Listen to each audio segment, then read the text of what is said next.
आज हम श्रीमद् भगवद गीता के द्वितीय अध्याय का श्लोक संख्या 56 का अनुवाद एवं व्याख्या करेंगे। श्लोक संख्या 56 इस प्रकार है। दुःखेषु अनुद्विग्नमनाः सुखेषु विगतस्पृहः वीतरागभयक्रोधः स्थितधीर्मुनिरुच्यते। इस श्लोक का प्रसंग आप समझ लें कि अर्जुन ने श्री कृष्ण से श्री स्थित प्रज्ञ के विषय में पूर्व के श्लोक में पूछा है कि स्थित प्रज्ञस्य का भाषा समाधिस्थस्य केशव स्थितधि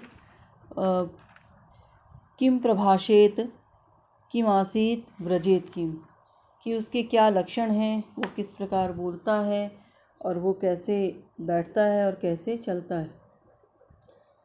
यहाँ श्री कृष्ण जो हैं स्थित प्रज्ञ के विषय में ये उत्तर देते हैं कि स्थित प्रज्ञ व्यक्ति कैसे बोलता है। इस श्लोक का अन्वय देखें। दुःखेषु अनुद्विग्न मनाः सुखेषु विगत स्पृहः वीतराग भय क्रोधः मुनिः स्थितधि उच्यते। अर्थात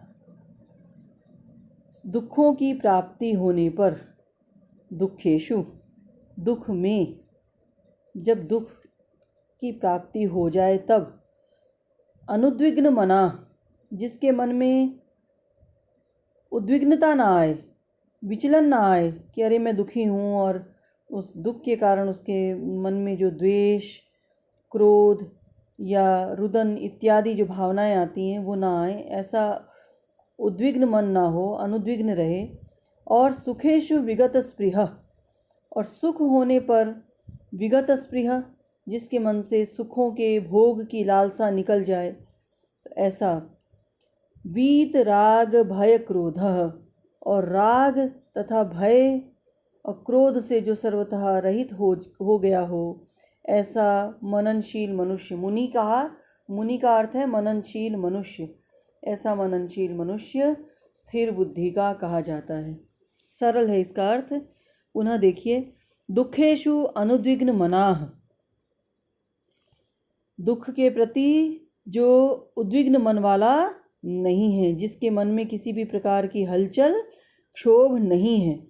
सुखेषु विगत स्पृहः, और जिसके मन में सुख के प्रति कोई लालसा भी नहीं है, यानी दोनों ही स्थिति में जो समान है, समभाव से है, ऐसा। और साथ ही जिसमें राग भय क्रोध वीत इनसे हो गया है, विगत हो गए हैं, निकल चुके हैं। राग भय क्रोध से जो रहित हो चुका है, वीत राग भय क्रोध का यह अर्थ है। ऐसा जो मुनि है वो स्थितधि कहा गया है। उस मननशील मनुष्य को स्थित प्रज्ञ कहते हैं, ये इसका अर्थ है। अब इसमें सरल शब्द हैं किंतु इनके अर्थ बड़े गहरे हैं।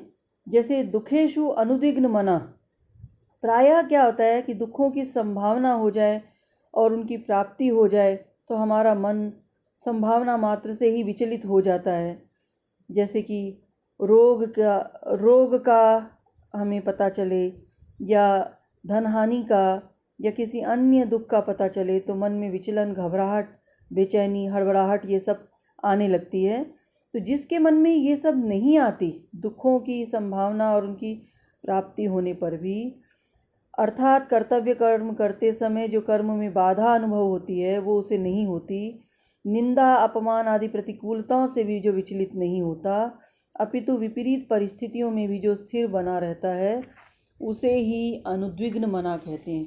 तो दो शब्द हैं, उनसे आप समझेंगे। उद्विग्न मना, प्रायः जो संसारिक प्राणी होते हैं वो उद्विग्न मन वाले होते हैं। जैसे ही दुख की कल्पना हुई कि उनका मन उद्विग्न होने लगता है, बेचैन होने लगता है, क्रोध, ईर्ष्या, घबराहट, असुरक्षा की भावना इत्यादि जन्म लेने लगती है। किंतु जो अनुद्विग्न मना होता है उसके मन में किसी भी प्रकार की हलचल नहीं होती।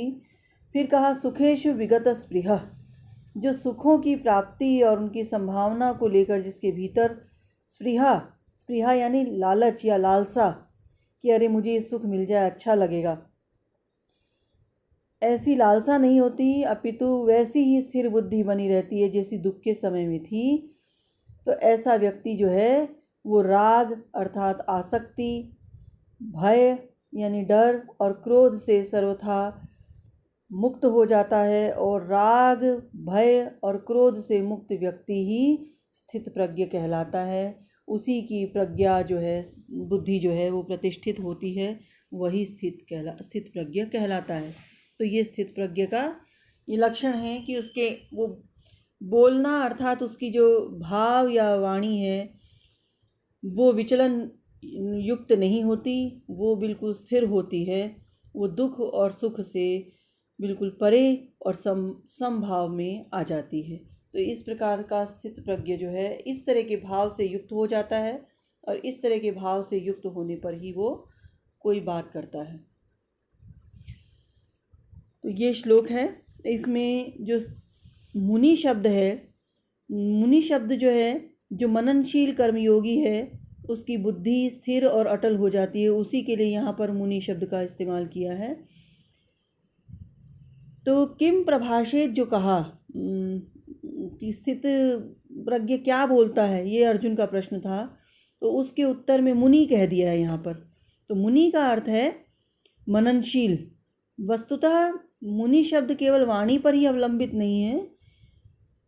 भगवान ने 17वें अध्याय में मौन शब्द का प्रयोग मानसिक तप में किया है, वाणी के तप में नहीं।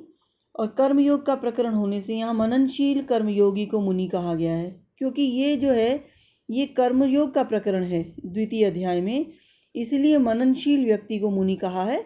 और मननशील का तात्पर्य है सावधानी पूर्वक जो मनन करे, निरंतर अपने अंदर राग द्वेष इत्यादि को दूर करता रहे और मन में किसी भी प्रकार की कामना और आसक्ति ना आए, इसका निरंतर प्रयास रखे।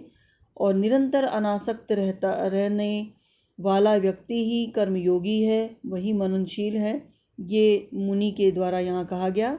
तो ऐसा व्यक्ति मन में स्थिरता लिए हुए होता है, इसीलिए उसको मुनि कहा। और यही यहाँ पर कहा कि जो प्रभाषित जो कहा स्थित धी किस प्रकार बोलता है, उसका उत्तर यहाँ मुनि शब्द के द्वारा श्री कृष्ण ने दिया है। तो इस श्लोक को आप तैयार कर लें, PDF के माध्यम से भी आपको भेजा जा रहा है, जिससे कि इसकी व्याख्या को आप अच्छे से समझ लें। और यदि किसी भी प्रकार की कोई शंका हो तो आप बेहिचक प्रश्न पूछ सकते हैं। धन्यवाद।